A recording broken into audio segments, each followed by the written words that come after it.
वसुदेवसुतं देवं कंसचाणूरमर्दनम्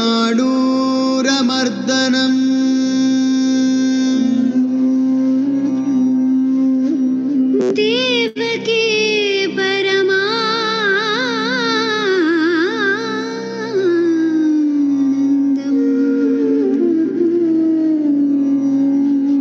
कृष्णं वन्दे जगद्गुरुम्।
सौभाग्यस्य महोदधिं सुधामसुहृदं देवं सौभाग्यस्य महोदधिं करुणामयरूपं तं करुणामयरूपं तं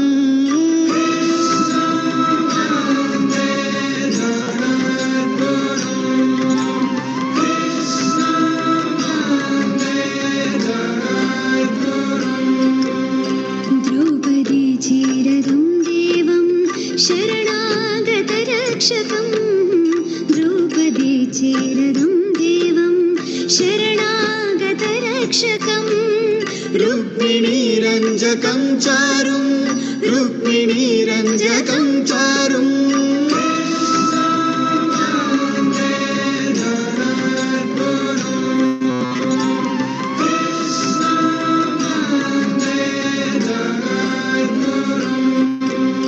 गाङ्गेयेन स्तुतं देवं विदुरेण नतं सदा गाङ्गेयेन स्तुतं देवं विदुरेण नतं सदा उद्धवाभिमतं वेद्यम् उद्धवाभिमतं वेद्यम्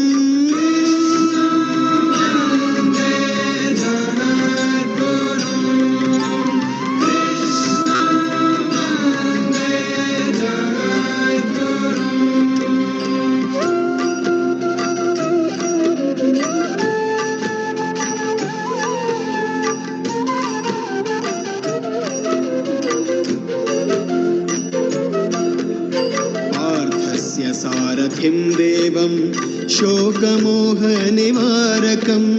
पार्थस्य सारथिं देवं शोकमोहनिवारकं धर्मयुद्धजये हेतुं धर्मयुद्धजये हेतुं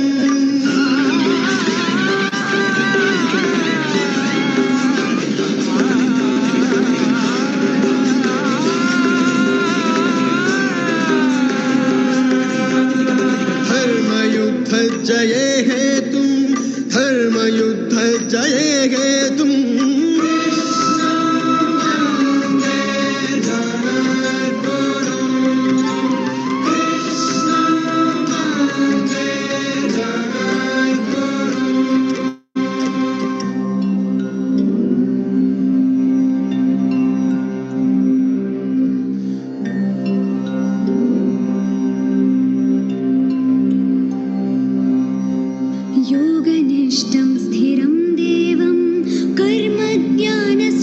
सुभातिदं योगनिष्ठं स्थिरं देवं कर्मज्ञानसुभातिदं समत्वसहितं शान्तं समत्वसहितं शान्तम्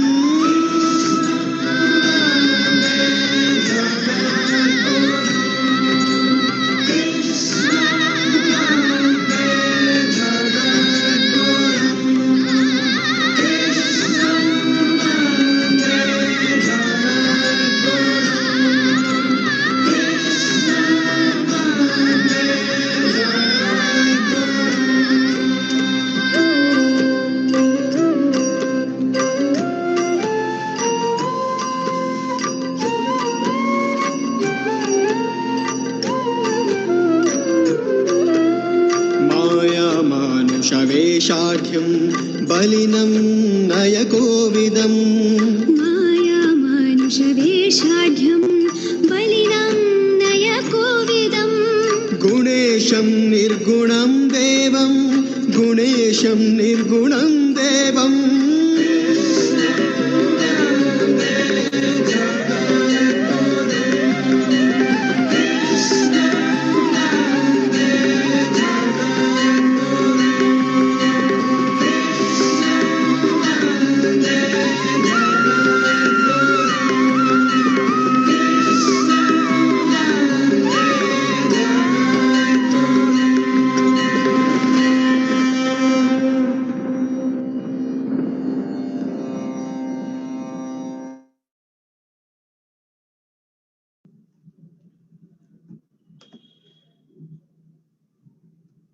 Radhe Krishna, Krishnam Vande Jagadgurum.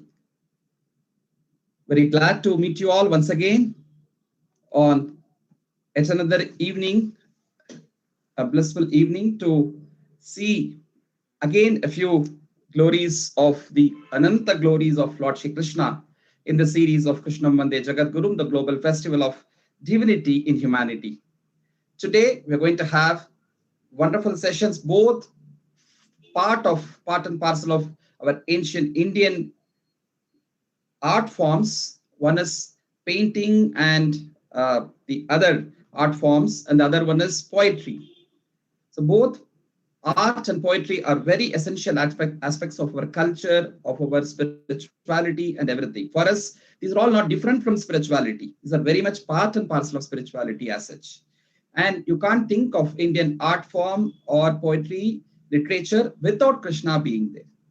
In fact, the other day we have seen Dr. Aarti Balasubramaniam elaborately speaking on varied literatures, poetries around this whole country, not just from Karnataka, but from Kashmir to Kanyakumari, varied scholars, varied poets who have composed songs on Krishna in different leelas of Krishna, and how each one have celebrated Krishna's varied dimensions. Hearing the melodies of the songs as well sung by RTG and team, we have enjoyed. So today, another most important aspect, we can't have that sakshatkar of Bhagavan as such. So we need to depend on art forms to worship Bhagavan. So even that art form which we worship is also called an Archavatara in the Vaishnava tradition. Even the Vigraha or even the Chitram of Bhagavan is considered to be his avatara, Archavatara, for us to worship him, the avatara taken by the Lord. That's how we consider. So that is so important. So it's not just like that any artist or painter would do. We see even those artists to bring out wonderful devotion. With devotion is what they do. In today's scenario, in the artist circle, we are seeing a lack of this devotion. In those days, no matter what religion they belong to, but if they take Krishna or Rama, they develop the devotional fervor and then only they would do. We have seen many people from other religions who would paint our own gods, but with that reverence that they would do. But today, this reverence, this devotion is lacking a lot in the generation. That is where we have with us a wonderful devotee who is so deeply involved in our scriptures as well as bringing those into the artistic reality as well. Last year, we have all heard of a very unfortunate situation in Karnataka, the Vyasaraya Brindavana in the Nava Brindavanam near Hampi, which was vandalized by few gundas.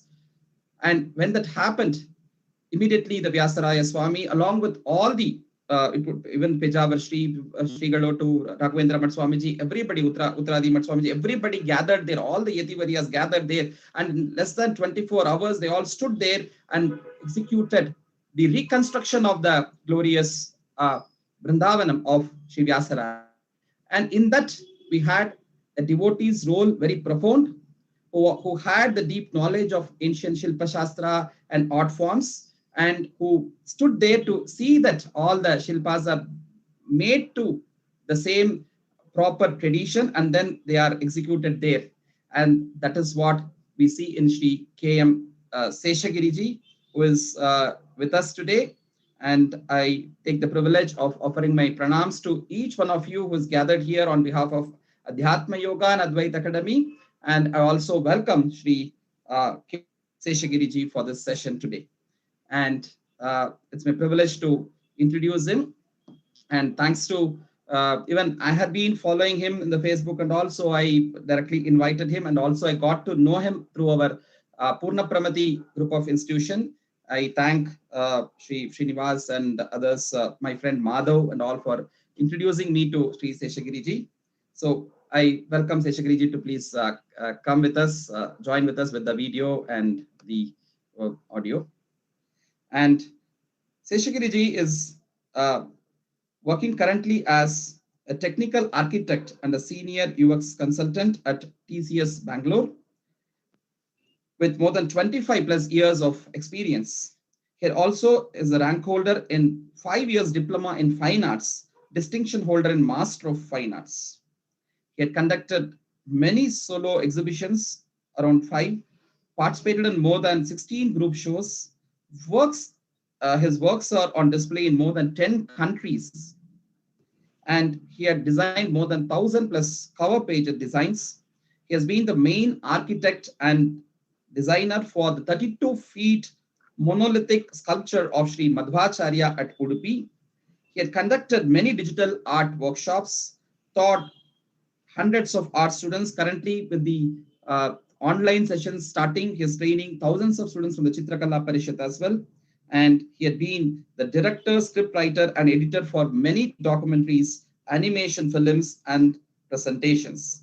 In the last 25 years, he had worked as an illustrator, animator, animation movie director, UI designer, brand manager, art film designer, SME for South Indian traditional iconography and architect, interior designer, and UX consultant for various groups and organizations. So we are very privileged to have such an accomplished person as Sri Seshagiri ji is here with us to do. So he is very deeply involved in the Advaita Madhva Siddhanta philosophies and Srimad Bhagavatam also. And he is teaching, he's also doing the teaching techniques of drawing and Bharatiya Chitrakala for more than 2,500 students in online platforms. Wow, that is a wonderful work that he is doing. So Namo Namaha, Namaste. Welcome to you. We are very eager to hear from you how Krishna has influenced the Indian art forms. And also we know that you have done a lot of artwork, your own productions which you have made. And we are all very keen and eager to see all those as well. And how you have taken the shlokas of Srimad Bhagavatam as inspiration, how you have brought it all into the art form. So over to you. Namaste.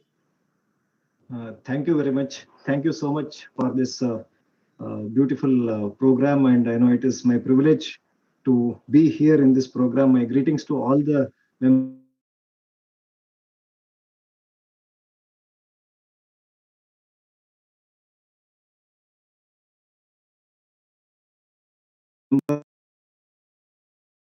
Take you through my art journey, because I'm not a good speaker. I think my art should speak with you.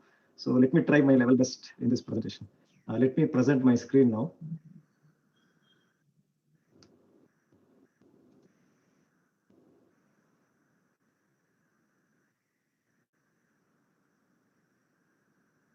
Is it visible in full screen? Yes. Okay. I begin my today's presentation by expressing my heartful gratitude to Adhyatma Yoga Academy and Advaita Academy for conferring this wonderful opportunity upon me. This month-long event aptly called Global Festival of Divinity and Humanity, pivots around celebrating universal teachings of Sri Krishna, is endearing, is a wonderful concept. While some people celebrate Krishna Janmashtami in the month of Shravana, some others do in Simhamasa, which could either occur in Shravana or Bhadrapada. This year it is during Bhadrapada. This month-long event is organized between these two Janmashtamis. So I would like to thank for this opportunity. Let me begin this presentation with my prayer to Lord Sri Krishna. Dhyayed Harin Maniham Jagadekavandhyam Saundaryasaram Ari Shankha Vara Abhayani Durbir Dadana Majitam Sarasancha Bhaishmi Satyasametam Akhila Pradam Indiresham. This shloka defines that this is the Dhyana shloka of Sri Krishna, which is provided by Madhvacharya in Grantha called Tantrasara, which says Krishna, who is holding Chakra and Shankha on his top hands, and Abhaya and Varamudra, who is also accompanied by Rukmini and Satyabhama. If we pray him, he will provide us all the happiness, health, wealth, everything. So I am praying that Lord, who is there with us all, and who is residing in me, and I am praying with him. Just like Dhruva, how he has prayed him, Yonta Pravishya Mama Vacham Imam Prasuktam. So similarly, let Lord Sri Krishna provoke my voice and let me present in front of you. My pronouns to all those who have conceptualized this and articulated this commendable event. We can call this month as Sri Krishna Masa, purely dedicated to our beloved Lord Sri Krishna. We are all aware of the story of Lord Sri Krishna. According to few traditions, sampradayas, the auspicious day of Janmashtami, devotees around the world observe fasting and offer special worship, puja to Lord Sri Krishna at midnight during moonrise time. For it is the time which he has incarnated on this earth. During this worship, while offering Arghya, we recite a mantra, which is which defines the purpose of his incarnation as his avatara. We chant the mantra, which recite like this: Jatah kamsa vadarthaya bhubhara haranayacha kauravanam vinashaya daityanam nidhanayacha pandavanam hitarthaya dharma samsthapanayacha grihanargyam maya dattam devakya sahito hare. Which means Krishna incarnated himself to kill Kamsa and other demons who had become a burden to Mother Earth, and also to terminate Kauravas through Pandavas, and also to safeguard all good people on earth, and to establish dharma and protect all of mankind.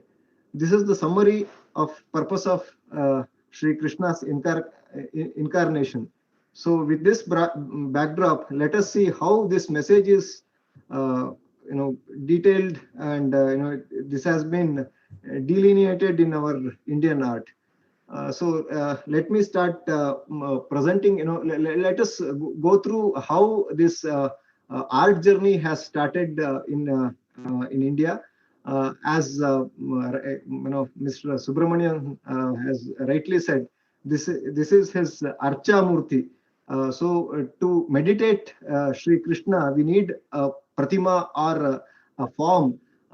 Even it could be a idol, or it could be an art, or it could be an imaginative idol which comes in front of our mind. So we need something to bring him to the shape or akara, so that because of that we are able to visualize how he has done many wonderful things during his avatara. But it is very difficult for everybody to visualize certain defined patterns or rupas of Lord Krishna. So artists have started creating their own presentations through sculptures or even on palm leaves. So many things started in the early era. The one which we see in the oldest one is which is available in Dwarka. So all these images are taken from the internet. All this credit goes to the people who have posted these images. So these are all the few things which are available in Dwarka. These underwater excavations done by Archaeological Survey of India under the guidance of Sri S.R. Rao provides evidence that the legendary city of Dwarka indeed existed, and that is no myth. The team of surveyors have found many sculptures and at the seabed dating back 5,000 year and older. These are oldest evident references in our Indian art forms. Even the idol of Udupi Sri Krishna believed to be the era of Sri Krishna, which was later obtained and installed by Sri Madhvacharya in the 13th century at Udupi. P. Banerjee, the author of book The Life of Krishna in Indian Art, provides the evidence of Krishna art on a silver coin that dates back to the almost 2nd century BC. Similarly, there are 2-3 other stone sculptures which belongs to 2nd century BC that are also documented in his book. So the sculptures, the images, what we are seeing here, the second one, the Kalinga Mardhana, is almost more than 4,000-year-old sculpture, which we got during the excavations. The earliest evidence of Sri Krishna available in our Indian art are in the sculptures. So because the reason why is earlier we did not had the image what we are seeing is of Udupi Krishna. We believe that this idol is also from Dwarka, and it is the period of Dwarka. So earlier days when we used to see these Krishna's art forms in scriptures or in any manuscripts, in palm leaves, etc. So they did not had any paper or which is not longer durable. So at that time, they used to do this either on cloth or on palm leaves. So we get only after in 2nd century or 3rd century AD, whatever the palm leaves are there, we get some references of that. So Krishna's images are available in all over India in different places and in different forms. For example, even it's this is actually 400-year-old, but earlier, and I'm just giving you this image as an example.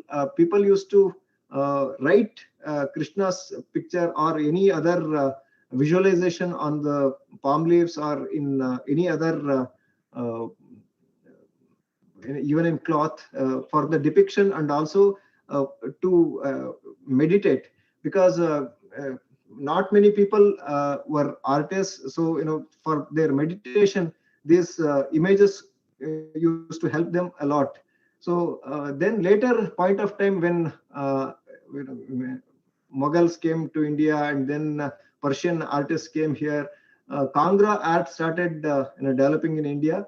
And later we can see a lot of images, Kangra images in India, which has a lot of romanticism in it. Especially in Kangra images, which was highly influenced by Persian art.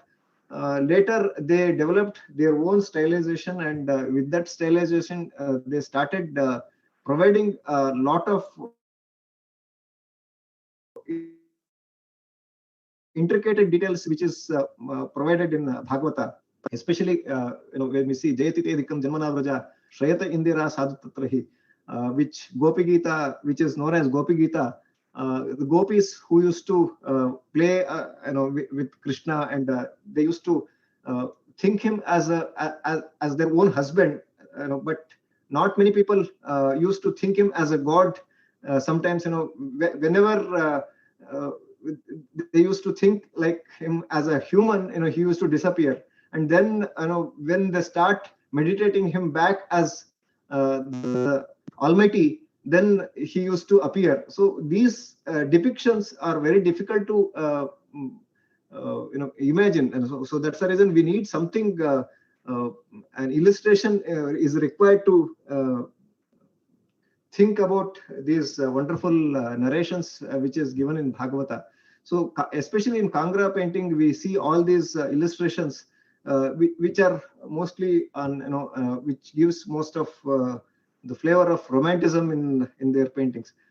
Also, because of Jayadeva and many other kavis who had Madhura Bhakti in their presentation, those scriptures influenced the people at that time a lot. So based on that, many of these romantic paintings started in North India. Even in this is Pahari style, which is similar to Kangra, but it has a bold treatment, which we see even now in modern abstract treatment. So this is one of the earlier compositions which has wonderful spacing, rhythm, pictorial rhythm. I mean, so it has a lot of pictorial values which we see now as a very good composition. So these stylizations were developed in India, in North India, along with the Madhura Bhakti what they had. Then later, if we move to West Bengal, because of Sri Chaitanya Prabhu Maharaj, there also, the tradition of Madhura Bhakti and also the Krishna's depiction, it has influenced a lot on their tribal art. What we are seeing is the painting of Jamini Rai, which is a very recent work of almost 50, 60 year old, but he is also influenced by the old folk art of West Bengal, which was influenced by Madhura Bhakti. Later, when we come to Orissa, this is this style we can see in Raghurajpur, where even now there are hundreds of artists working there every day, creating a lot of Krishna's Leela images. Especially they work on most of the Bala Leela images. There are hundreds and thousands of artists whom in the entire city they do this every day. So even now Krishna is relevant for many artists in India. Similarly, if we move to south, even in Kerala, we can find these murals, painting which is almost dated 200 to 300 year old. So all these images gives us the feel of Krishna, who has spread all over India, not just all over India, and in all over the world. His bhakti was in practice. So people from their own representations, they started creating him in their own stylization. If we move to Tamil Nadu and Mysore, we see Tanjore and even Mysore style of painting, which is almost similar, but in some stylization it slightly differs. So even in those two styles also we can see a lot of illustrations of Sri Krishna, especially Bala Leela but the ornaments and the stylization, cloth stylization, draperies, all this differs from what we see in Kangra to here, and depending upon their own sampradayas and their own regional practices, they come up with their own visuals. But however, Madhura Bhakti is still we can see in all these images. So these images have influenced me a lot when I started thinking about Krishna in my childhood. So then I started creating a lot of paintings. Even I should thank ISKCON for the wonderful illustrations which they have created in realistic stylization, without which it is very difficult for many people to imagine many of Sri Krishna's life events. This is also one of traditional tribal style of Sri Krishna, which we see in Mangalore area, and this is called Kavikale, which is done by Srimati Veena Srinivas. So there are a lot of such things all over India. We can see these type of illustrations about Sri Krishna. So with this, I would like to take you to my experiments, and I would like to show how I imagine Lord Krishna. So basically, this is one of, let me give you a small background about these illustrations. These illustrations are not a detailed drawings. It means, I have not taken, I have taken a maximum 1 to 1.5 hours for these images to teach students. More than, as Sri Dr. Subhabaya said, more than 1,000 students are attending these classes, and now I want to spread this Krishna Bhakti through this art digitally. At this time, when we have when everything is going online. So now from April, I started teaching online, through my iPad. People are watching around the world, and most, more than 1,000 students, thousands of students are attending these classes. So this is one of the illustration, and in these illustrations, I show them how I visualize Sri Krishna. I play this video. Basically, when we create some illustrations like this, we need to think how it has to be composed in a canvas which we are looking at.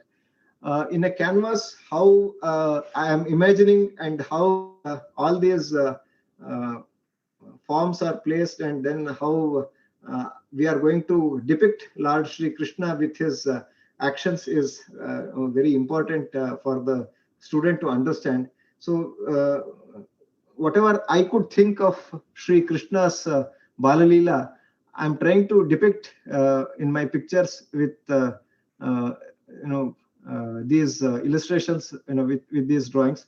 So these are all the some of the drawings which was done during my classes. Sorry, my presentation is not so good. I cannot talk verbally like how I do drawing, but so similarly, these are all the depiction of Lord Sri Krishna, Balalila, how he was able to convince his mother, saying that he has not stolen the butter. So all this story we listen, but to illustrate and to bring it to the visualization is slightly challenging job for an artist. So we are trying our level best to teach younger kids to come up with their own stylization, and it also helps them to learn the drawing process as well. So these are all the illustrations which are being created. The other thing is, with these images, I am also trying to bring Sri Krishna's unique features. Like, he is not just a supreme God. He, for his devotees, he can go to any level. For Pandavas, he, during Rajasuya Yaga, he washed all the horses in the in whatever was there in Pandava's house. He goes like a dasa. He works as a servant. If we believe him properly, he can go to any extent to help us. So these are all the things which gives us the feeling that whenever we are in stress, or when we really need him, he gives the assurance that he is there for us. So these are all the instances what he has given in Bhagavata, gives us the confidence that if we believe him, he is there for us. This is how he has protected Pandavas. Whenever they had asked, whenever his presence was required, he was there for them. So these are all the illustrations I tried to teach with these drawing techniques. I try to bring the Krishna art flavor in our students. So yeah, the next one is Sri Krishna Tulabhara. Sri Krishna shows himself that his bhakti is very important. So when he was just for a tulasi dala, that balance went up. So he shows in this that bhakti is more important than anything.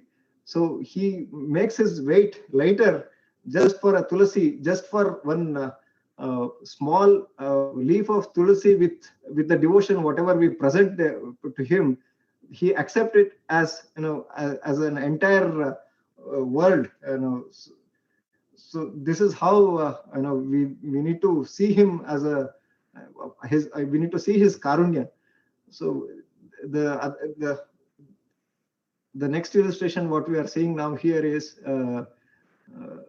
this is how he had come for Rukmini when all kings and even for Rugmi and many others were trying to avoid Sri Krishna, and they had already called Shishupala for a marriage, and they had fixed the marriage with Shishupala, yet Sri Krishna was there for Rukmini, and he came on the right time, and for his Madhura Bhakti, he just took her, because Lord knows where Mahalakshmi is, so he never leaves Mahalakshmi, to be there for any other people. So these are all the things which Bhagavata defines very deeply. So those things are I'm just trying to illustrate with my own visualizations here in these drawings. So the next one is this is a Balakrishna Rupa. This is one of my digital painting. In this, this is in Rukmini Shvijaya. Shri Vadraja Shripada says, Pragrahya Gantam Aparena Patram Karena Chanyena Payah Pimantam Nishamya Mitrani Cha Tarpayantam Sumismita Kapi Babhuva Tushnim, which means Gopi knew that Krishna will come to her home to steal butter. So she had placed a bell inside that pot.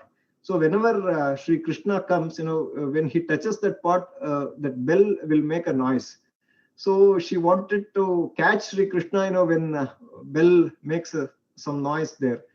She thought Krishna will know this, but Sri Krishna, who is Sarvajna, he knew what this Gopi had done. So he took his hand and he placed his hand inside that bell, and he made sure that that there will be no sound at all. And then he started taking that milk butter, and also he started pouring the milk on his friends. At the same time, in other hand, he started eating the butter. So Gopi was surprised. She comes in suddenly, and she sees this wonderful visual of Sri Krishna with four hands. She becomes very her devote. She was speechless, and then that's what the sloka says. Suvismita kapi babhuva tushnim. She was speechless, and she kept on watching the wonderful form of Sri Krishna. So I was just trying to depict for a book. This is one of my visualization for of Sri Krishna stealing the butter with four hands. So I'm trying to present different forms of Sri Krishna in different age groups, whatever he has done. One is Dharma Rakshana, what he has done, and another one is the Bala Leela. And the other thing is, he has given a lot of wonderful messages through his Leela. So I'm trying to depict few of them through Bhagavata and other references here. The next one is Jarasandha Samhara. Jarasandha was well-known demon at the time, and as we know that he had attacked Krishna's army almost 18 times. Krishna sent him almost every time empty-handed, and he killed every time he used to come with 21 Akshohini Sainya. Krishna killed all 21 Akshohini Sainya every time he used to come almost 18 times. But still, Krishna did not kill him because Krishna wanted Bhima to kill him. So, so some people call Krishna as Ranachod, means Krishna used to run away because of Jarasandha. But that is not the way of how Krishna projected himself. He is not a he's a brave person. He is almighty. He can do anything. Just by thinking himself about killing Jarasandha, he can do that. With his Sudarshana Chakra, at any point of time, he could have done that. But he had decided that Bhima will kill Jarasandha. So what Krishna, whatever he thinks as the best thing to do for his devotees will definitely do that. Bhima knows what Krishna's intentions are. So Bhima did this with a high devotion. Not just it was not just a killing process for him. It was a devotion. So Bhima is in this depiction I am trying to show Bhima is not just killing him, and actually after killing him, Bhima throwed he separated the body and threw each one to the opposite side. But this is just before throwing the body to opposite sides, and this is just a Rakta Tarpana what Bhima had given to Lord Krishna immediately after killing him. What I am trying to depict here is Bhima is submitting his devotion just by giving the arghya with by using the blood of Jarasandha as his pure devotion. So you can see the details in the painting. I'm trying to illustrate these things in with a detailed, realistic approach.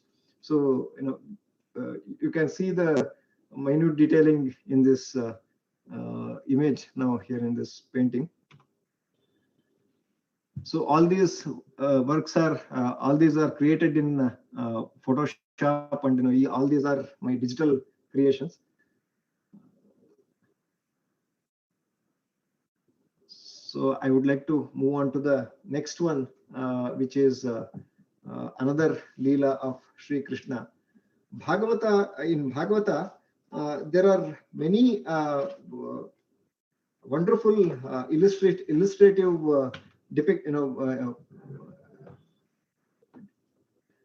depictions which are available. Among them, one is Shyamam Hiranyapadinim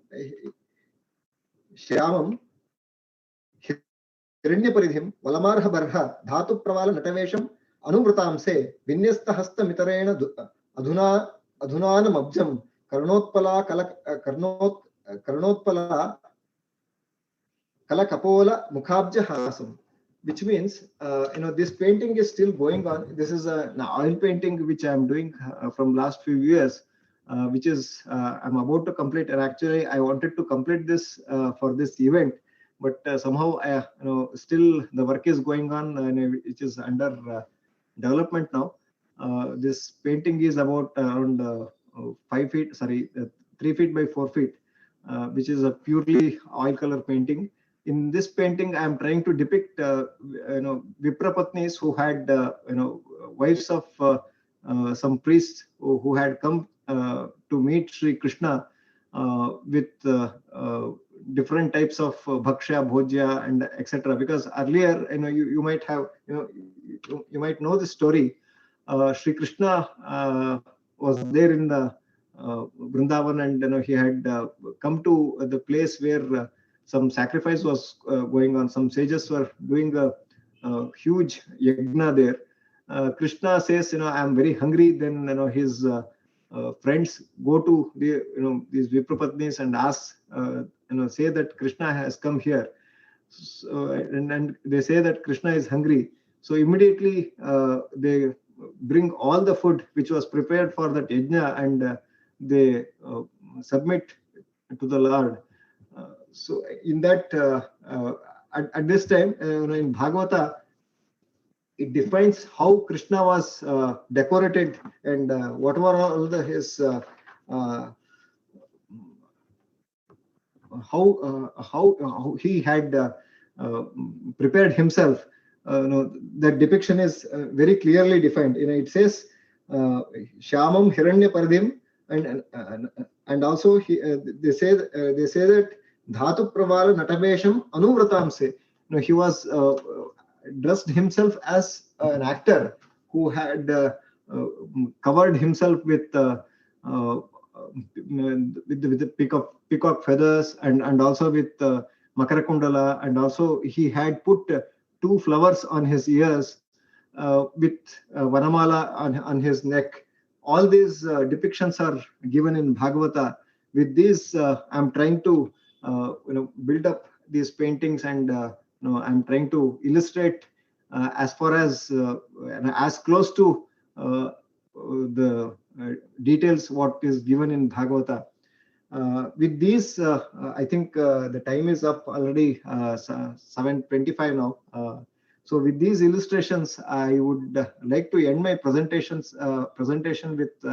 with all my paintings, and I would like to conclude this presentation to Lord Sri Krishna, who is an instrumental in creating each and every artwork by residing inside me, and without his karuna, I could have never done all these things. So I submit my pranams to Lord Sri Krishna and end my presentation with this note. Thank you so much for this wonderful opportunity, and I would like to thank you, all of you, for joining this presentation.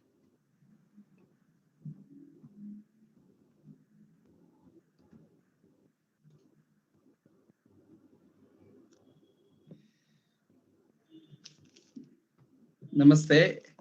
When I invited Sri Seshagiri ji to give a presentation of Krishna in art forms, so he said, I can do some painting or do all those technical things, but I have not been so good in presenting those things and talking. So he was, I said, it's Bhagavan Shri Krishna who is our Antaryami and who will use us as an instrument and make it all to happen. So in the right way.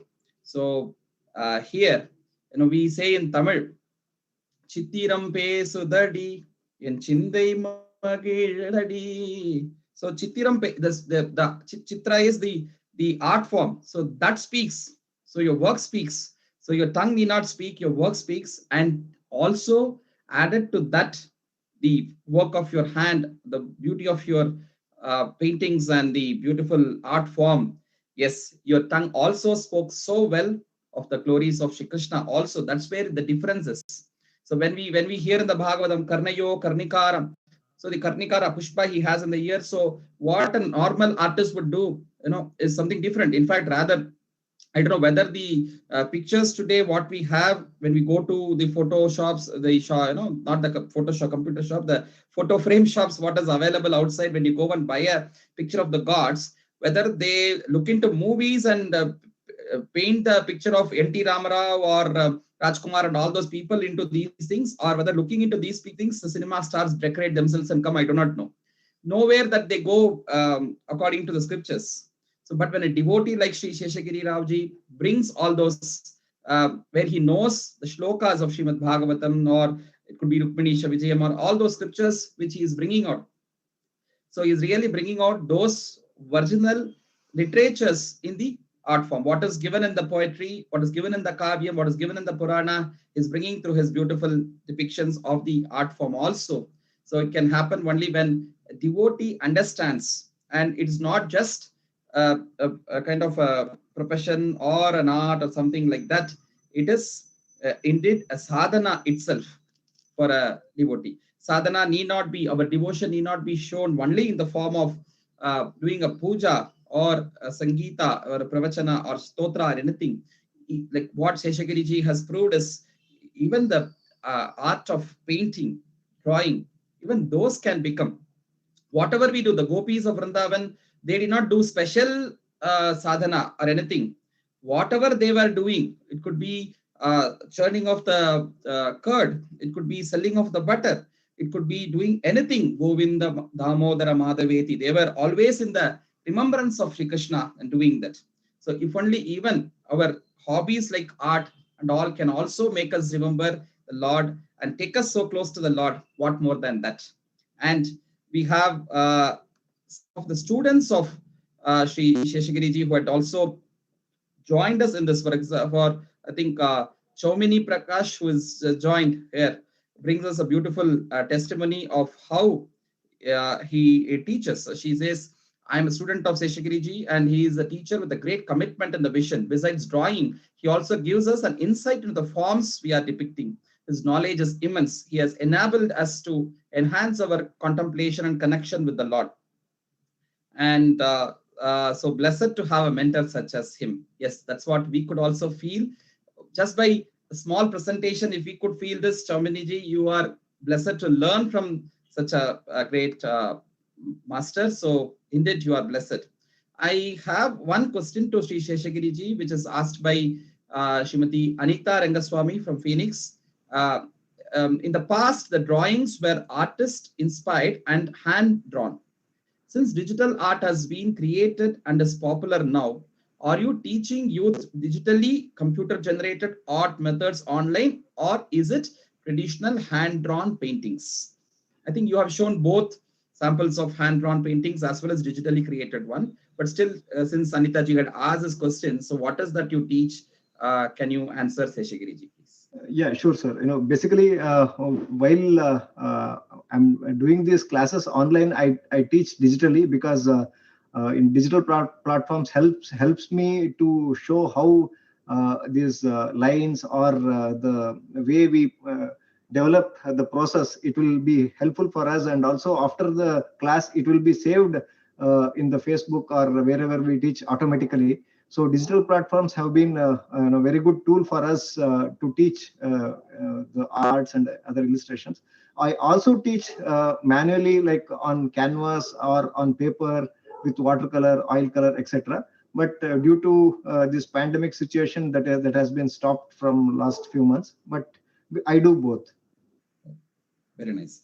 Will anybody newly who want to, in case, learn these art form from you, if they contact you, will they be able to learn it from you? I don't know, whatever would be their background so far, whether they have learned already or they're going to start as a novice. So is there a possibility to learn such things from you, Seshagiri? Yeah, it is possible. But only thing is, right now I'm doing it in Kannada for Kannada audience. There is a group called Samskriti Vahini. Every Saturday I teach from 4 p.m. to 6 p.m. Apart from that, there are many requests to teach in English as well for a few students, which I think I will be starting after November or December.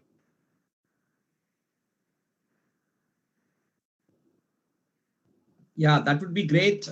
We have a lot of interested people from across the boundaries who would be interested to join in these classes and learn from you. It will be a real blessing for all of them to do that.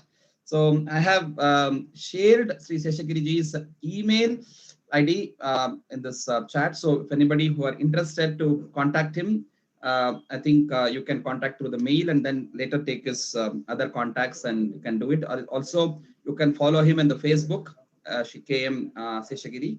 So once again, on behalf of Adhyatma Yoga and Advaita Academy, my humble pranams to Sri KM Seshagiri ji, and thank you so much for accepting our invitation and bringing to us these spectacular, wonderful paintings, art, digital form, whatever way, but you could bring to us Krishna live through the art form.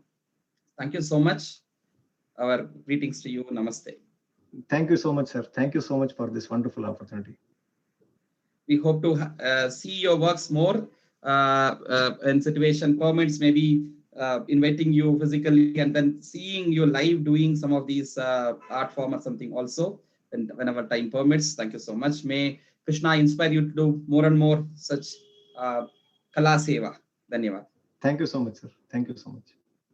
Friends, we are moving on to the next session of today's talk by Sri Jataayu, and was just one of the most important characters in Srimad Ramayanam, as we all know, who has given his life to protect the mother, Sita. So what more than this name of Jatayu that a devotee of Rama who is inspired with Ramayana would love to have. Jatayu is the pen name of Sri Shankar Narayanan, and who is a resident of Bangalore, who by vocation is an electronics technology professional, but has taken up the passion of writing, authoring a lot of articles, books, and columns as well. And we have with us Sri Jataayu, who is known to me for quite some time, and often I have been reading his wonderful work through Facebook and through various channels wherever he would share. So we have a privilege in inviting him today. In fact, he's one of the first persons, once I conceived this concept of this KRISHNAM VANDE JGADGURUM, I asked him especially to bring in, I know the depth of his knowledge in the whole spirituality, scriptures, everything, particularly on Tamil literatures, because when we look into Tamil, today in the current scenario in Tamil Nadu, a lot of things to separate the language, the region, everything out of our ancient spirituality, our literature, wisdom is quite kind of things which are happening. In this situation, it is currently even my guru Sri Ranganji has started something Vedam Nirainda Tamil Nadu, which again it's from Subramanya Bharathiyar song only. So it is in those ancient times we have seen Tamil and Sanskritam going together. So Krishna especially have a great influence over Tamil literatures, not just only the literatures of Alvars or anything, even the older Sangha literatures of Paripadal and all those things, definitely it is there. So I had, in fact, earlier I had requested Jatayuji to present a kind of overview of the entire Tamil literature where Krishna's influence could be there. And then, but 3 days back when we spoke, again we brought it more focused to the literature of the poetry of Subramanya Bharathiyar. Just in 3 days on September 11th, when we have the Universal Brotherhood Day, the day of Swami Vivekananda's speech at Chicago, we'll also have the Aradhana, the Smarana Divas of Subramanya Bharati, who left his body that day in a Kshetra Tiruvallikeni, which is Parthasarathis Kshetra in Chennai. So therefore, in that context, we thought we would bring it to focused on Subramanya Bharati's theme. So Sri Jatayuji has been writing on a range of topics centered around cultural themes and Hindutva since 2005, both in Tamil as well as English. Is well read on the Hindu philosophy, history, culture, and the arts. He is a scholar of Tamil literature, especially the Kamba Ramayanam. A collection of his Tamil essays has been published as a book of Kalam Thorum Narasimham. And in 2015, it was published. He is on the editorial board of the website tamilhindu.com and also Tamil Monthly magazine Valam.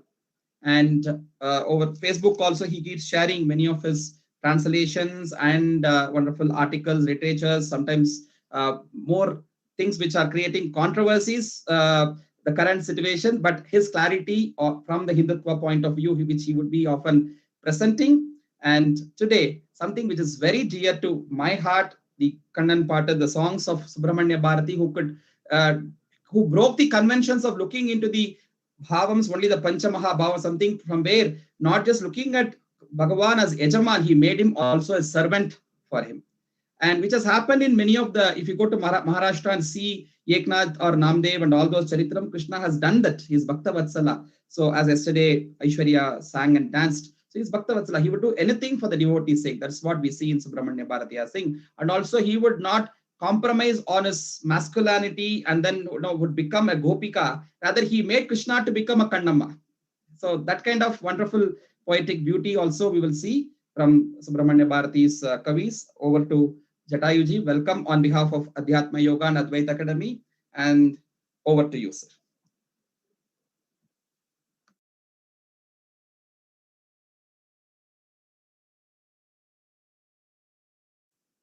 Can you hear me, Subhuji?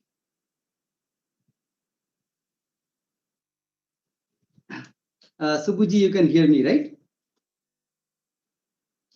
Yeah. Namaskara. Yeah. Namaskara to all. Thank you, Subbuji, for that introduction. So today, the topic of our discussion is Subramanya Bharati's Kannan part. Krishnam Vande Jagadgurum, this series has been presenting many facets of Sri Krishna, Sri Krishna's life, philosophy, teachings, various art forms, the bhaktas, everything. So in line with that, let's enjoy this poetry of Subramanya Bharati and also contemplate on this topic. As many of you may know, Subramanya Bharati lived a very short life of just 39 years, from 1882 to 1921. And within this short span of life, he lived a very fulfilling and tremendous life. He was a nationalist poet. He revolutionized Tamil poetry and gave it a completely new form and content. He was a great Rasika, a poet of a high merit, and he was also a Vedantin and a lover of life. And Shakti and Krishna, the divine mother and the divine cowherd, the divine avatara. These two divine forms were his cherished deities, Ishta Devatas among the Hindu pantheon. So on both these deities, he has written a lot of poetry. So this Kannan part consists of about 23 poems of Subramanya Bharati, which he authored when he lived in Pondicherry. He was living a life of a fugitive, hounded by the policemen and the spies of the British regime. So those days, Puducherry was a refuge of nationalists and patriots. We know that Sri Aurobindo also lived there during that time. So even while at the center of this tumultuous national struggle and the freedom movement, Subramanya Bharati's mind always was set on the divine and the joys of life. So during this phase of his life, when he was in Pondicherry, he wrote some of the most sublime of his poetries, like this Kannan Pattu, Panchali Sabadam, which is based on a short kavya, based on an episode in the Mahabharata, and also Kuil Pattu, a philosophical epic. So that's the background of this series. So in all these 23 poems, Bharati gives titles like My Kannan. It is like, Kannan Yen Thoran, Kannan Yen Thai. So Krishna, my friend, Krishna, my father, Kannan Yen Thai, Krishna, my mother, Kannan Yen Sevagan, Krishna, my servant, Kannan Yen Sidan, Krishna, my student, Kannan Yen Arasan, Krishna, my king. So it is like a sense of intimacy that a bhakta feels for his Bhagavan. So my Kannan, that is one major spirit behind these poems. You may ask, so in the Hindu tradition, we have a lot of examples where, there are some bhaktas who have seen the Lord as absolute Brahman. There are some bhaktas like Meera and Andal who have seen him as his beloved, Nayaka, in the Nayaki Bhava or Madhura Bhava. There are some who have seen Krishna as a small child. But these are all, so it is like one intimate bhava that they expressed.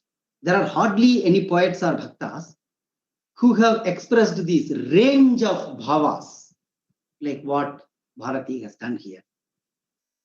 So there is a Dasya Bhakti, Sakhya Bhakti, Madhura Bhakti, but you typically don't see all of them together in one personality.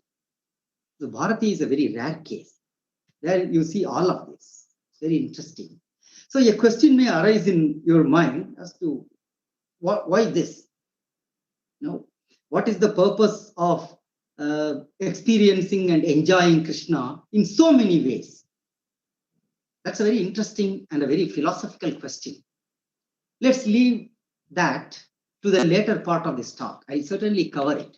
But before that, let us soak ourselves in some very delightful poetry. In fact, as we walk through these poems, that itself will unravel the answer to the questions that are in our mind. Kannan and Thoran, says the poet. You know, Krishna is such a good friend that பொன்னவிர் மேனி சுபத்திரை மாதை புறங்கொண்டு போவதற்கே என்ன வழி என்று கேட்கில் உபாயம் இருகணத்தை உரைப்பான். You know, I have an eye on his sister, Subhadra, who has this golden hued body. So beautiful she is. I just want to, you know, their whole clan is against marrying herself to a Pandava prince or someone. They have set their eyes some other king, but I want to kidnap her. Can you suggest a trick? If I ask him, in 2 minutes, he gives me the trick. What a good friend. And when I want to fight with Karna, who is a great archer, he has trick for that too.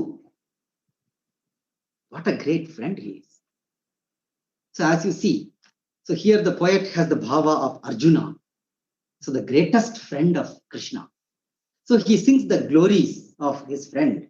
We always, you know, when you want to talk about your closest friend, there is so much joy. So the poet keeps on singing the qualities of his friend. He says, உண்மை தவறி நடப்பவர் தம்மை உதைத்து நசுக்கிடுவான். அருள் வன்மையினால் அவன் மாத்திரம் பொய்கள் மலைமலையாய் உரைப்பான். My friend Krishna, he trashes and tramples those people who deviate from truth in their ways. But he himself, he keeps telling mountains of lies through his sheer power of grace.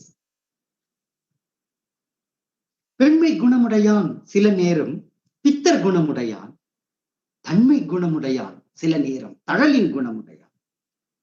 He is womanly at times.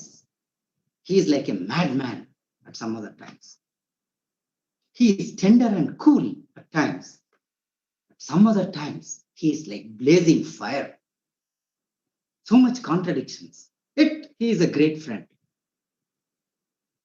And what is the greatest thing that he did for me? You know, கீதை உரைத்தனை இன்புறச் செய்தவன் கீர்த்திகள் வாழ்த்திடுவேன். He taught me the Gita. Oh, what great honor that could be there. So sings the poet about his friend Krishna. Then comes Kannan and Tandai. You know, Krishna, my father. So now you start thinking, okay, so as a friend, he assumed the bhava of Arjuna.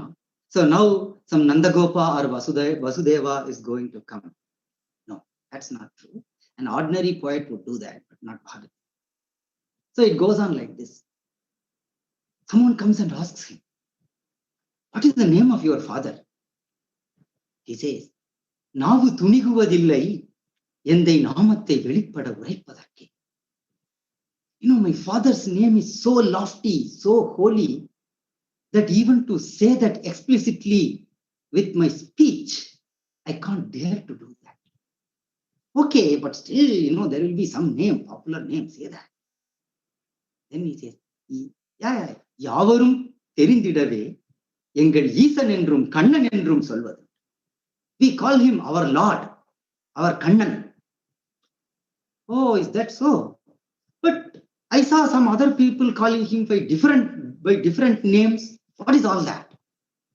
Oh, மூவகை பெயர் புனைந்தே அவன் முகமறியாதவர் சண்டைகள் செய்வான். You know, these people, they always keep quarreling on his name. oh, he has this name only, he is only known by that name, etc. These are the people who don't even know his face. You know, those who have really seen him, those who know his face, they say Sahasra Namne Purushaya Shashvate. Every name is his name. He is the quintessence of all the names and forms in the world.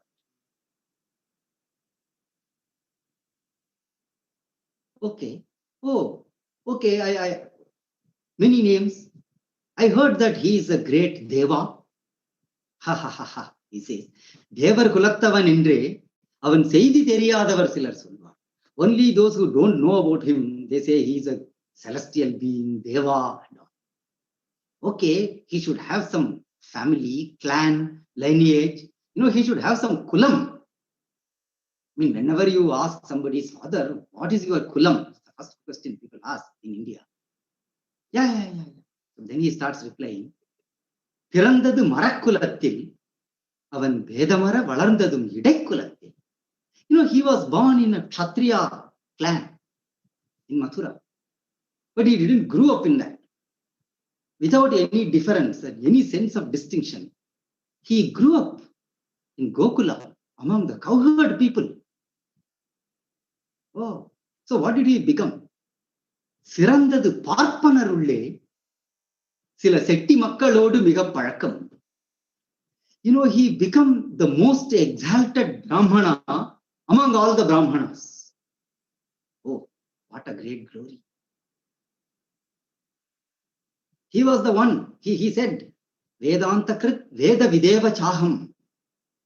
I am the one who created Vedanta. I know all the Vedas, a cowherd boy. And all the great Brahmanas accepted it wholeheartedly. The greatest of the Brahmanas, Shankaracharya, Ramanujacharya, Madhvacharya, everyone started writing commentaries upon commentaries on these most exalted Brahmana. Sila Setti Makkalodu Miga Palakam. He had a lot of affinity to, many Vaishyas, merchants.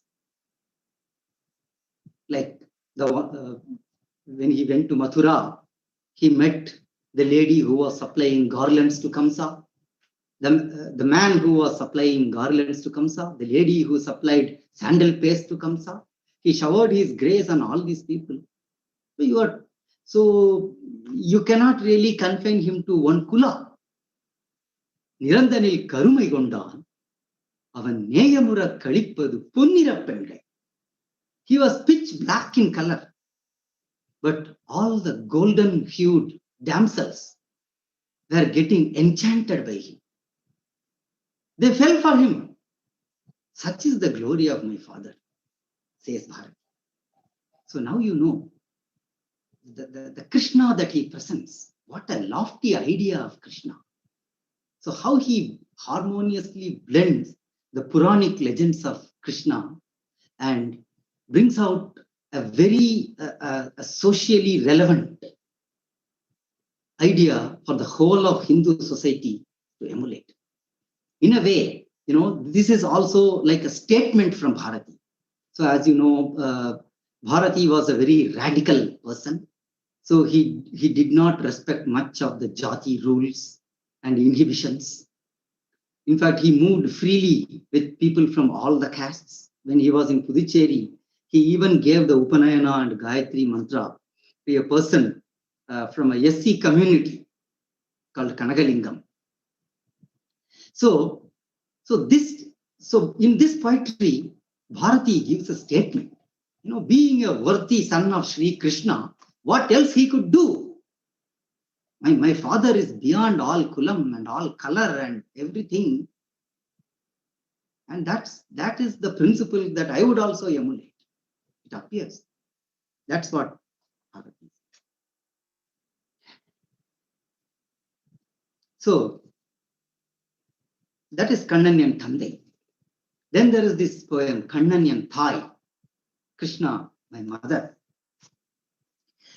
And about his father, he says one more thing. See, I told that my father had all these multiple kulam and everything. He was Dina Bandhu. He is most friendly with the poorest of the poor people. We all know Kuchela, how he, how he maintained his friendship with him. நாழிகைக்கோர் புத்தியுடையான் ஒரு நாள் இருந்தபடி மற்றொரு நாளில் இல்லை. He is a man who just keeps changing every minute and every day. Isn't that true? So a worshipper of Krishna, every time you read about Krishna or you think about Krishna, newer and newer thoughts keeps coming. There is nothing that is old or stagnated or stale with Krishna. So, my father is like that. Then comes Kannan and Thai, Krishna, my mother. உண்ண உண்ண தெவிட்டாதே அம்மை உயிரெனும் முலையினில் உணர்வெனும் பால். Everyone remembers his or her mother by the first feed that they have taken from her. So he says, Kannan ennum பெயருடையாள், this mother of mine who has a name Kannan, the breast milk that she gave me, unna unna tevitade, I never get satiated by its taste, lifelong. So she gave me unarvenum pal, a milk of consciousness. That's what she fed me. And her breasts were the very form of life. Uirenum mulayinil unarvenum pal. Every mother tells stories to her children. She also told me stories. Lot of stories. What are they? இன்பமென சில கதைகள், எனக்கு ஏற்றம் என்றும் வெற்றி என்றும் சில கதைகள். She told me stories which were called happiness. There were stories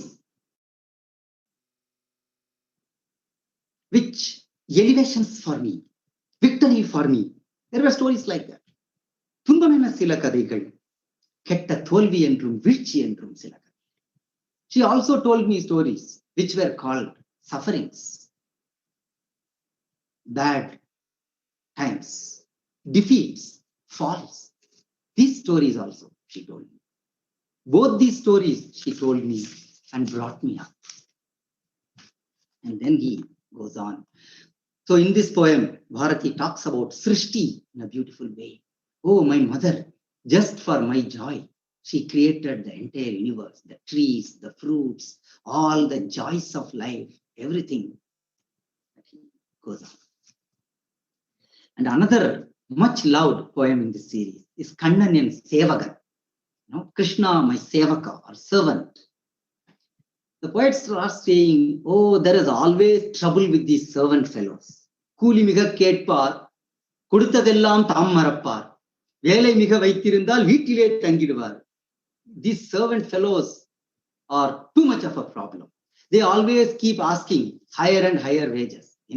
Every month increase the salary. They keep saying, whatever I give, they keep forgetting that the master has paid them so well, so much. ஏனடா நீ நேற்றைக்கு இங்கு வரவில்லை என்றால், they keep on vanishing in the thin air. If I ask these servant fellows, why didn't you come yesterday? They say, oh, பானையிலே தேளிருந்து பல்லால் கடித்ததென்பார், பாட்டியார் செத்து விட்ட 18ஆம் நாள் என்பார், 12ஆம் நாள் என்பார். Oh, the scorpion bit me yesterday, sir. That's why I could not come. My grandfather died, and there is these ceremonies, 3rd day, 10th day ceremonies. That's why they keep on giving such lame excuses. Poyamal poyuraipa. These fellows, whatever comes from their mouth is only lies. Sevagaral patta siramamiga undu kandir. Sevagar illavidilo seigai nadakavillai. With these servant fellows, there is too much of trouble. But if there are no servants, nothing gets done. So when I was in such big problem, suddenly one man came. Engirindo vandan, idachadi nan endra. He came from somewhere. He said, sir, I am born in the jati of cowherds. Then he started narrating all his capabilities. Sir, I know how to graze cows. I know how to maintain the household. I know how to take care of, all the things inside the house, your jewels, your clothes, your children. I'll be very nice to everyone, sir. Okay, what have you learned? I asked him. Sir, I haven't learned any major thing like that. Katra vittai edum illai. Kattu manidan ayye. I'm more of like a natural, a prakrita person, sir. I haven't learned anything as such. I'm more like a forester. Okay.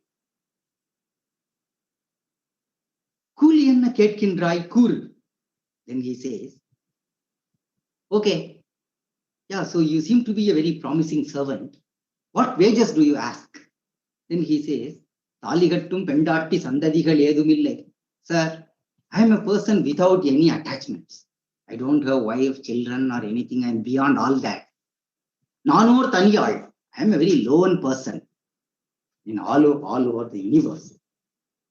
Nenjilulla kadal peridanakku, kasu peridillai. It is the love in the heart that matters to me, not money.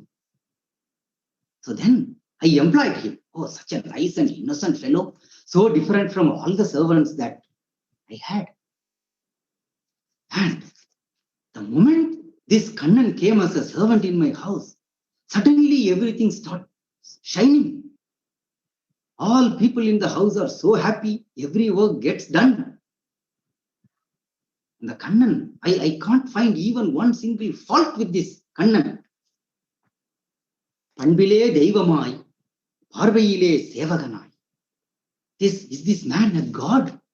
But he just looks like a servant.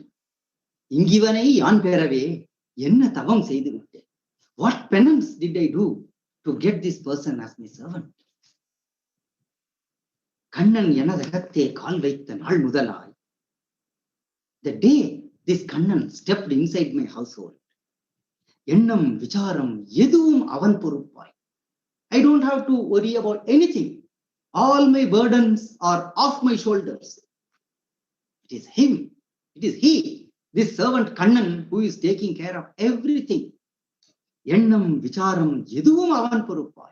My thoughts, even that, those are his responsibilities now. And what is the result? Selvam, Ilamanbu, Siv Sirappu, Narkirti, Kalvi, Arivu, Kavithai, Siva Yogam. Oliser Nalamanaitum, Wongi Varihindranakam. My household has become prosperous. Everyone has become noble. The Kirti has increased. And whatever I learn, it shines in my intellect. I have become a good poet. And Shiva Yogam, which I was practicing, is just, I'm getting, I'm getting siddhis in that. Uliseer Nalamanitum, all the illuminating things, illustrious things are coming to me.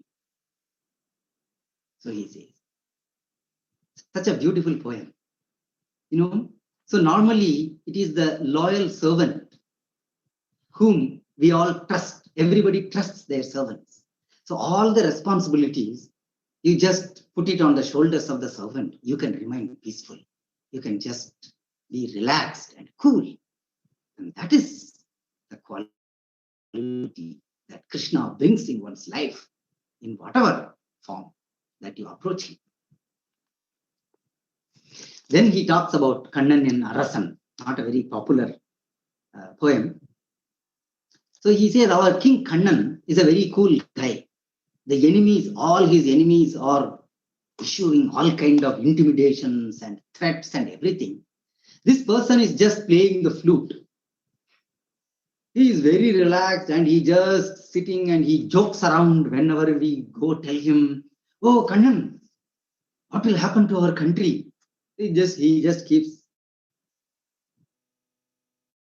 smiling. But don't underestimate him. Kalam vandu kai koodum appodilor ganathile pudithaga vilanguvar. But when the time demands, when there is a war cry at the borders, he suddenly becomes anew at that very moment. Sakkarathai eduppadu oru ganam, Dharmam paril thadaithal maruganam. In this moment, he takes the chakra in his hand. The next moment, Dharma gets refreshed. Dharma is firmly established in the very next moment. Ikkanathil idaiganam ondrundo. Is there any intermediate moment between these two? Idanulle pagai maaitida vallan kaan. He vanquishes his enemies in that gap. Such is his parakrama, his bravery. And then there is this interesting story of, the student Kannan, a very peculiar story. So the Bharati starts saying, I am a poet. I tried writing all kind of poetries. I had genuine pride about my knowledge and my skill in composing poetry and everything. Then, normally I don't take students who are dullards and that kind of people. This person, Kannan, came one day. So he said, Maya Kannan Valindenai Charndu. It's a very enchanting person he was. Maya Kannan. Pugarchigal Kuriyum, Pulamayai Viandum, Palavagayal Agapattura Chedan. So he praised my poetry. He wondered, he expressed surprise at my knowledge. And he just created some kind of attachment in my heart towards him. I took him as my disciple. Then I expected him to be a very obedient disciple. So I gave him a lot of commandments. Innadu seidide, ivarodu palage, innadu kattide, inna nool karpa. Hey, you should do this. You should not do that. Oh, you should not move around those fellows. Yeah. They are of different type. Don't study that. This is the book you have to study. I kept giving all these commands to him. But you know what he did? How he behaved? Kadaile Kanavan Solinukella, Edir Seyum Manaviye Pole, Neredir Neriye Nadapavanayina. Whatever I tell him, he will do exactly the opposite thing of what I taught him. I told him so many good things, good conduct, good behavior is what I taught him. But none of that the student Kannan follows. The whole town started abusing him as a madman. I tried to correct him in so many ways. With all the tricks, I tried to put him towards good path. Nothing worked out. Then I got one idea. I haven't given any proper work to him. A Shishya should always do some seva for the Guru. I must have put him into some activity that would have set him right. Yavarenum Ivanai or Todilil, or Idandannil, Oru Vali Valia, Nirthuvenayin, Nerutriva. Because I gave him too much of freedom, he's doing this.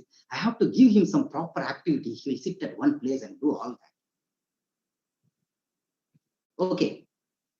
So then he called Kannan. I called Kannan. He said, my creations, these poems, why don't you become a scribe for my poems? Just start writing them, My manuscripts are not so good. Sometimes I just tell the poems extempore. Why don't you take it down and write it? So he stood for some time and then he said, Sir, I shall go. I explained him about this activity, which will do good for him. He listened to all that. And then I said, Sir, I shall go. I became very angry. Just don't stand before me. Get lost, I shouted. He just smiled.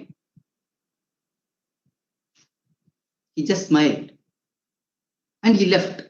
The moment he started leaving, suddenly something pinched my heart. Oh, he is leaving.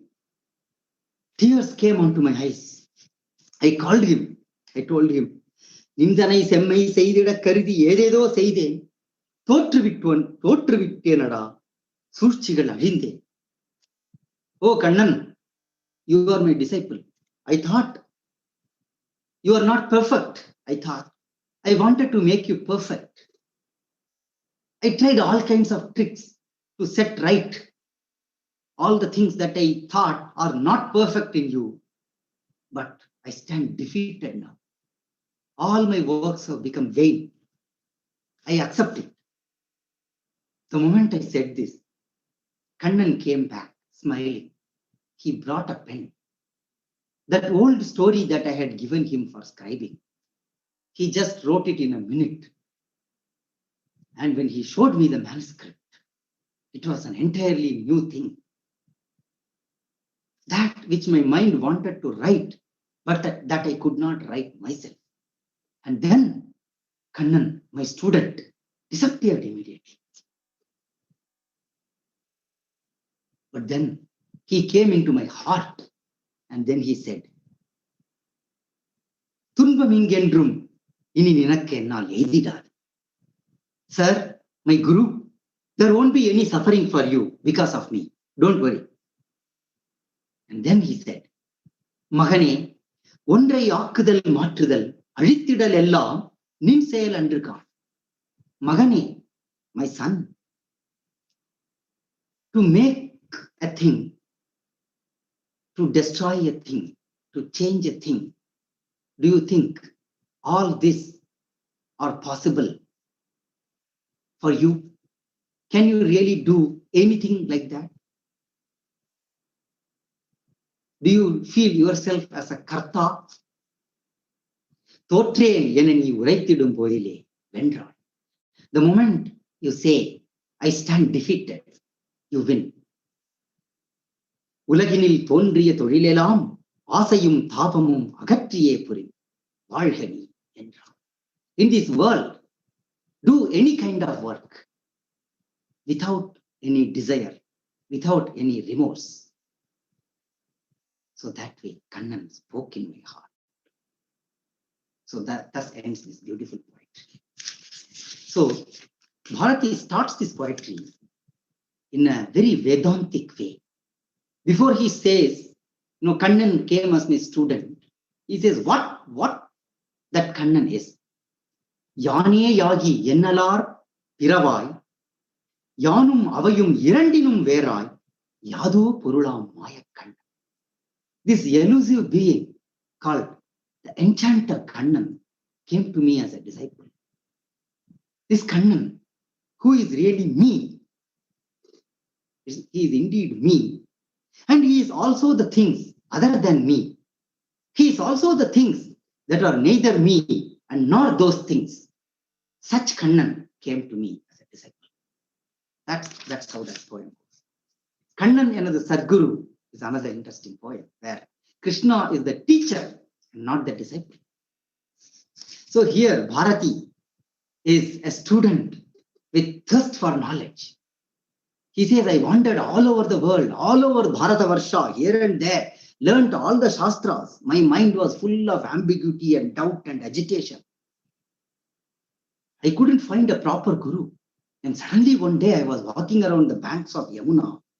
I saw an old man with a white beard. He told me, oh son, why are you searching in vain? Go to Mathura. There is the king there. He is a great teacher. மன்னர் குலத்தில் பிறந்தவன் வட மாமதுரைப்பதி ஆள்கின்றான். கண்ணன் தன்னை சரண் என்று போவையே. Just go to him. He is the great guru.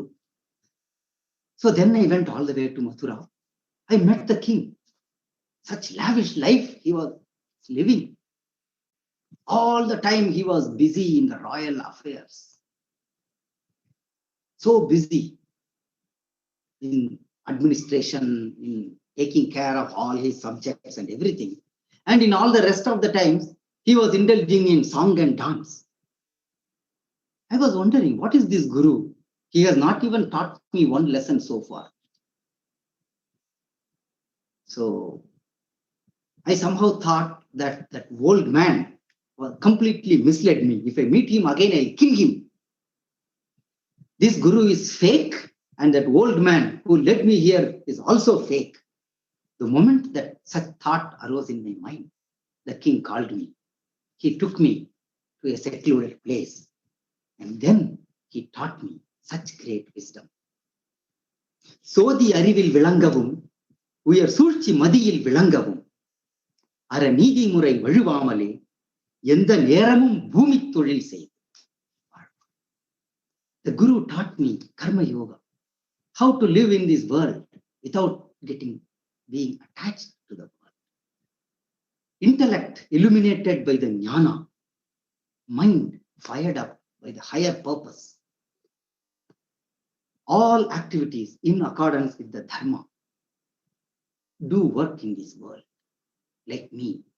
That's the teaching he gave. And then comes Kannan, the playful boy. This song, தீராத விளையாட்டு பிள்ளை கண்ணன் தெருவிலே பெண்களுக்கு ஓயாத தொல்லை. Many of you must have heard. It's sung in all concerts. It is sung, it is played in the mandolin, violin, everything. So, restless, playful boy, this Kannan is தீராத விளையாட்டு பிள்ளை. If he is on the street, all girls are in trouble. They are agitated. He troubles them so much. He pulls their hair dressing. He throws mud at them. He just pulls their clothes off. The girls are all big trouble for them. So that way he keeps on narrating the leelas of Sri Krishna. Very beautiful lyrics. I'll just take one stanza from this beautiful poem. தின்ன பழம் கொண்டு தருவான் பாதி தின்கின்ற போதிலே தட்டி பறிப்பான். This Kannan brings a fruit for me to eat. I keep eating. Oh, great fruit, very nice. He just snatches it halfway when I am relishing it. I'm so angry. Then I plead him. Oh, Kannan, you are such a nice person. You are my Raja. Please give me. When I do all this, he just puts it in his mouth and nicely he rotates the fruit inside his mouth. He takes a bite and then gives it back to me. Do you think I would feel like eating it? Of course. He doesn't say that, The stanza just stops. எச்சில் படுத்தி கடித்து கொடுப்பான். Oh, how playful boy the Kannan is. Just think about this metaphor. It's so philosophical, The Krishna brings all the fruits for you to eat, the sweet and bitter fruits. You keep eating and you offer that fruit for him. And whatever he gives as prasada, that if you eat, you transcend all those tastes. That's what this means. Kannamma. So Kannan is obviously a masculine gender word. So when Bharati wants to look at Kannan in feminine way, so he calls him Kannamma. So this is a famous Tamil word. Colloquially it is used. A husband calls his wife as Kannamma. So a mother calls her daughter lovingly Kannamma, like that. Kan also means eye. You are like my eye. That is the implied meaning here. So when Bharati wants to sing, look at Krishna as a child, he didn't look at him as a boy child. Okay? So he looked at him as a girl child. Because you know why? Bharati didn't have a son, but he had two daughters, Shakuntala and Tangamma. So it is the love of the daughter, the love of the girl child that was overflowing, brimming in Bharati's heart. And that's what, with that, a very inborn natural love of a father for his daughter, he sang this intimate personal experience. Kannamma en kulandai. Kannamma, my child. Chinnanjirukiliye, Kannamma, selva kalanjiyame. Ennai kali teerthe, ulagil yetram puriyavan. Very, very popular and very moving and touching song this is. This is a very famous lullaby which every Tamil father sings, father or mother, they sing to their child. The words in this lyrics are untranslated. They're so beautiful. If I translate, it will look like cute little parrot, Kannamma, you are the treasure, my wealth, like that.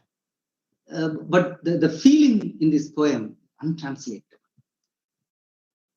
Now we come to last. We come to the love poems, the most exalted one. So Kannan, Bharati has written both kind of love poems. Kannan and Kadalan, taking Krishna as his lover, and Kannamma and Kadali, Krishna as his lady love. So there are 6 poems in each of these categories. These poems are very popular. Of course, as you know, the love poems are the most popular, right? So they have, some of these have come in films. And there are many moods of love that Bharati expresses in this poem.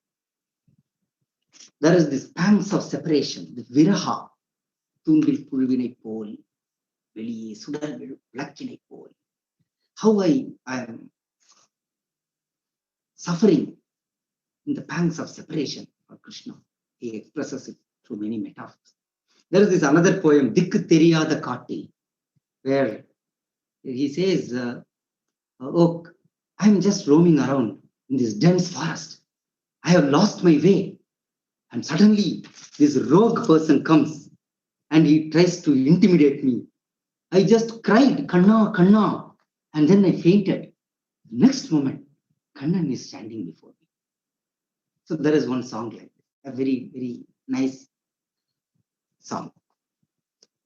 And there is this another song, Kannan Mananilayai Tangame Tangam, Kanduvara Venumadi Tangame Tangam, where the poet sends his friend Sakhi as a messenger to Kannan. Another beautiful song, Asai Mugam Marandu Pochi. It's a wonderful song. Did I forget his face, the ever affectionate face, Kannan's face? The lover gets doubtful. She gets doubtful. He says, Asai Mugam Marandu Poche. How can I forget? In my eyes, his form is etched. But that form, it doesn't have the fullness of his beauty. Kannil theriyudoru thotram, adil Kannan alagu muzhudillai. Oh, my friend, did I forget his loving face? Thenai marandirukkum vandum, oli chirappai marandu vitta poovum, vaanai marandirukkum payirum, inda vayyam muzhudum illai tho. How can a bee forget the sweetness of honey? In fact, the very existence of a bee is to taste honey. How can a flower forget the touch of sunlight? Sunlight is the very life of a flower. I mean, sunlight is the one which makes the flower bloom and live. How can a crop forget the droplet of rain? Oh friend, how can I forget Kannan's face? She asks. Kannan uru marandu ponal, inda kangalirundum payanundo. If these eyes, if they forget Krishna's form, what is the use of having those eyes? A beautiful poem. There are similar poems on Kannamma also. There is this poem, Suttum Vilichudardan, Kannamma Suriya Chandiraru, where the Kannamma's beauty is seen in nature. Oh, are your eyes, are they like sun and moon?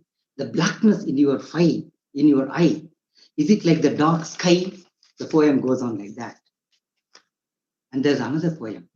Niritta Thiraikadalil Ninmugam Kande, Neela Visumbinide Ninmugam Kande, Thiritta Nurayinide Ninmugam Kande, Chinna Kumiligalil Ninmugam Kande. In the billowing waves of the ocean, I saw your face.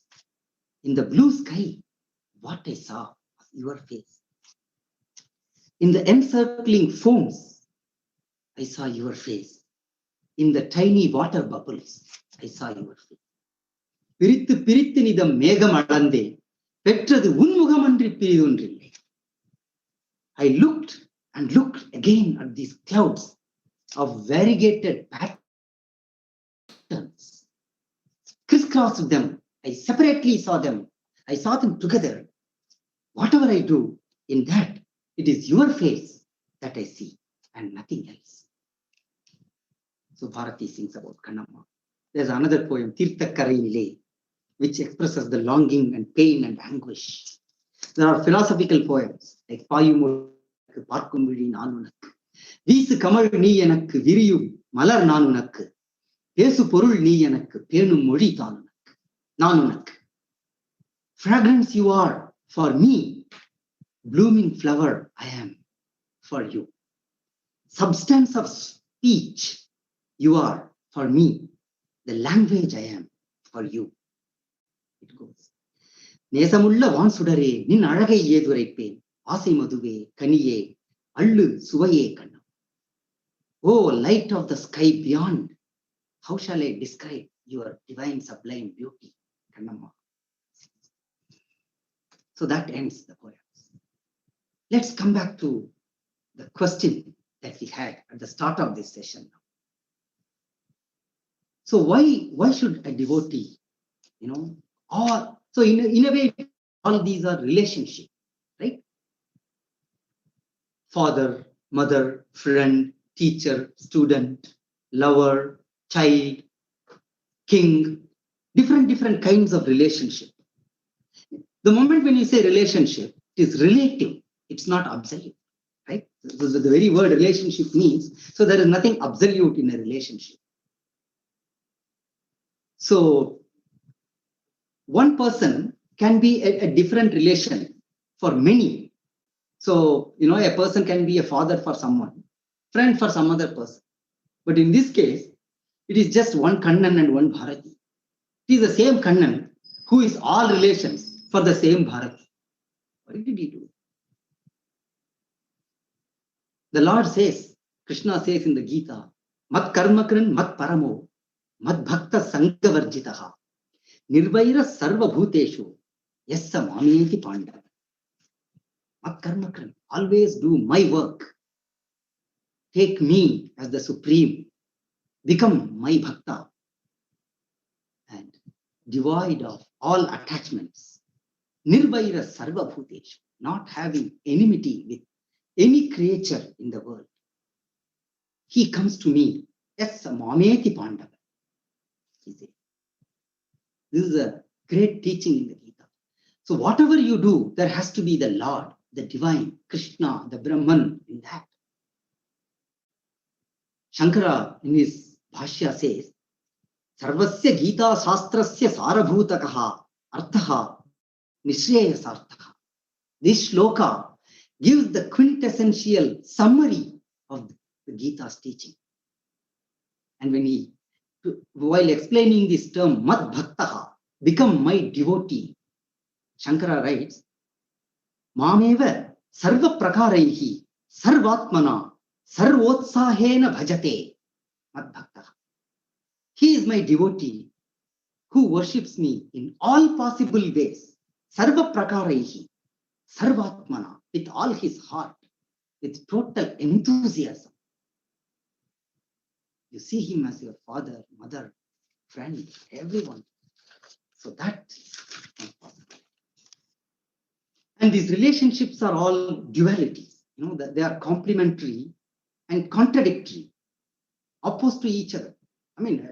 Student-teacher relationship, lover-love relationship. But Krishna is absolute. He is beyond all these relative things and relationships. And he is the one who makes every one of these relationships meaningful. You go to Upanishads. In Brihadaranyaka, what does Yajnavalkya say? In fact, he says this to his wife, Maitreyi. He says, Oh Maitreyi, do you think a husband loves wife for wife's sake? Do you think a wife loves husband for husband's sake? So he keeps on posing questions like this.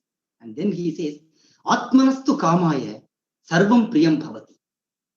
It is the love for the self. It is the love for the Atman, that principle, due to which everything becomes dear to us. Everything becomes lovable to us. So that is the absolute. So Krishna is the absolute. So he becomes every relationship, and he also goes beyond every other relationship. It is to convey this Vedantic idea, Bharati. He doesn't say this very explicitly, but I think because Bharati was a great Vedantic, he had an in-depth and profound understanding of the Vedanta. He translated Upanishads. He translated the entire Bhagavad Gita in Tamil. The most beautiful Gita translation in Tamil is by Subramanya Bharati. So through this Kannan part, he conveys the same idea. Was he the first to do that? No. Nammalvar, the foremost of all the Alvars, he sings so beautifully. உற்றார்கள் எனக்கில்லை யாரும் என்னும் உற்றார்கள் எனக்கிங்கு எல்லாரும் என்னும் உற்றார்களை செய்வேனும் யானே என்னும் உற்றார்களை அழிப்பேனும் யானே என்னும் உற்றார்களுக்கு உற்றாரே உற்றேனும் யானே என்னும் உற்றார் இலியன் வந்தேறக் கொலுவோ உற்றீர்கட்கு என் சொல்லிச் சொல்லுகேன் யான் உற்றென்னுடை பேதை உரைக்கின்றவே. So here, this is a beautiful poem in the Nayaki Bhava. This girl is intoxicated with Krishna. So he is so full of him. So his mother tells about her daughter's pain. What does she says? My little girl says, I have no relations here, in this world. உற்றார்கள் எனக்கு இல்லை யாரும். I am beyond this world. He is my only relation. And then he says, everyone here is my relative. உற்றார்கள் எனக்கு இங்கு எல்லாரும் என்னும். Why does she say? Because he is Sarvatma. And then she says, so the mother says that my daughter starts prattling like this. One moment she says, I have no relations here. In the next moment she says, everyone here is my relative. I am the one who makes relatives relate, she says. I also end all relations. And to those related to me, I become all relations, she says. That is the great Advaita Bhavana. Can it be the Lord of illusions, beyond all relations, who has come and possessed her, taken over her? Is that why she says this? So look at these words of Nammalvar. Utrar ili Mayan vanderakkolo. The Lord of illusions, Mayan, who is beyond all relations, has he come and taken her over? How can I tell you the state of my daughter? So it is this feeling of Nammalvar, so profound, so sublime, so mystical, that our Bharathiyar has expressed all through his Kannan part. With that, I bring these session to end. Thank you all for patiently listening. Thank you, Subhuji, for giving this opportunity to share my thoughts on this Kannan part of Bharathiyar. Namaskar.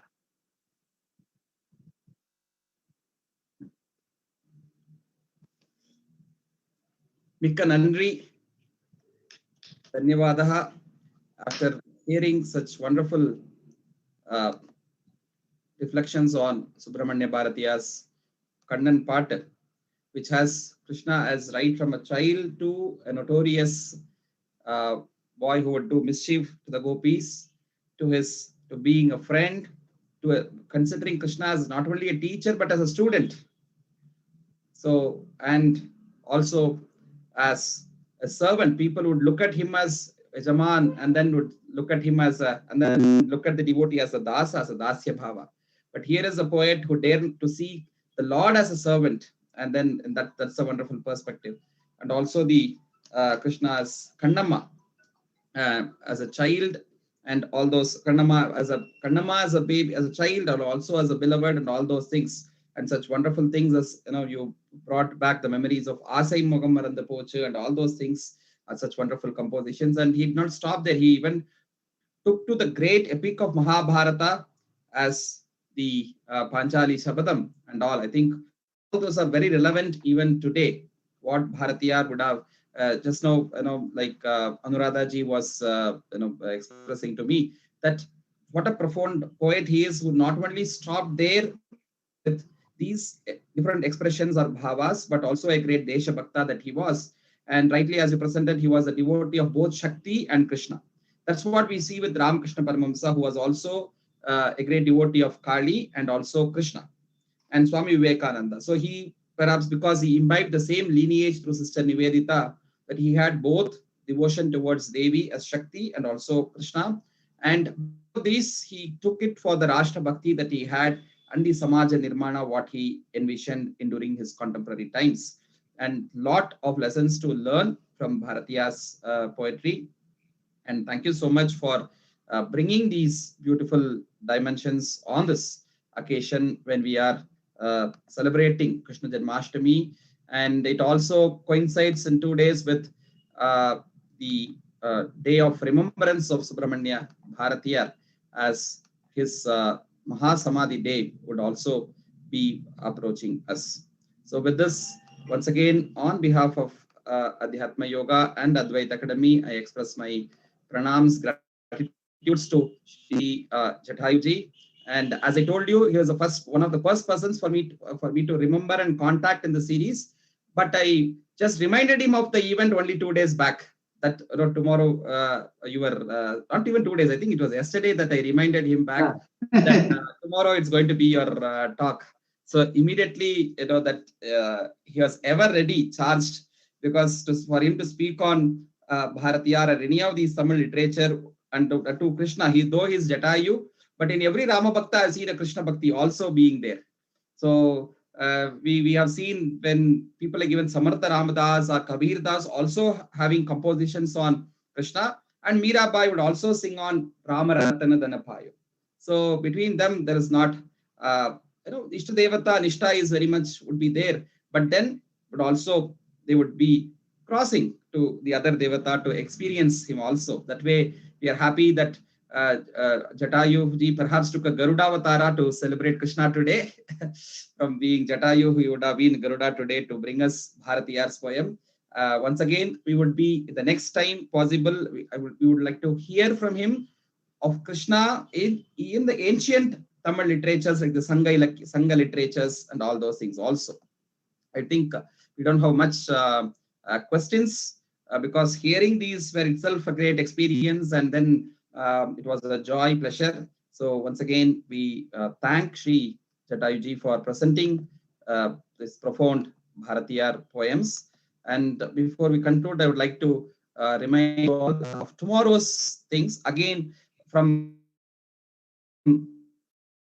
Tamil literature, as I told you, even the ancient literatures as we have. So we're going to have Srimati Hemamalini Prasad, the co-founder of Antar Yoga and also director of Sail Training Institute. She'll be presenting on the path of Andal's divine love for Krishna, that is Tirupavai. We have seen or heard few Tirupavai songs being sung by singers like Vaishnavi Anand, and yesterday we have seen Aishwarya Harish from Mumbai also presenting dance to Tirupavai songs. So tomorrow we are going to have a talk on the path of Andal's divine love for Krishna from Tirupavai by Srimati Hemamalini Prasad, and also the Bharatanatyam dance by her blessed daughters Vidushi Bhumija Prasad and Supraja Prasad. Both will be presenting on Krishna and Andal again in the dance format also. So with this, once again, I thank each one of you for being part of this session, especially Sri Jataayu ji and Sri Seshagiri ji, who also brought in the beautiful dimension of the arts. So let's conclude with the Utsava Geetam, Krishnam Vande.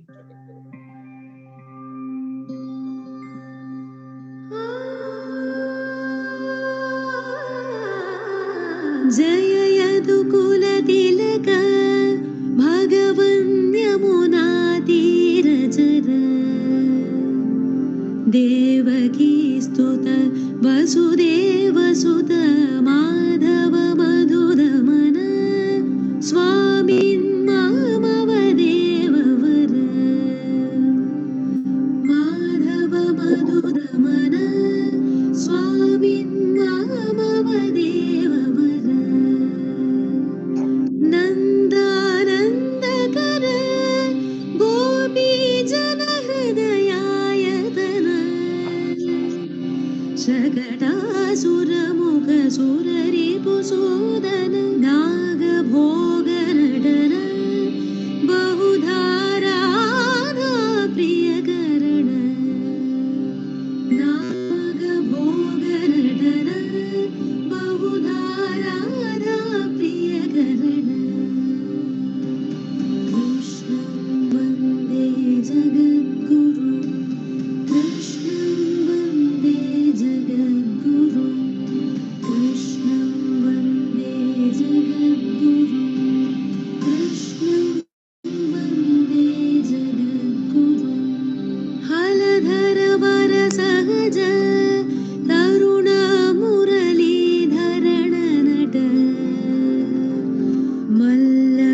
Jai Shri Krishna, Radhe Krishna. Once again, my humble pranams to Sri Seshagiri ji and Jataayu ji for bringing such wonderful dimensions of arts and poetry, where Krishna is celebrated by great Subramanya Bharathiyar in the poetry, and we have seen the various styles of arts from various parts of our country, Bharat. And tomorrow we will meet again in the next episode of Krishnam Vande Jagadgurum. Jai Shri Krishna.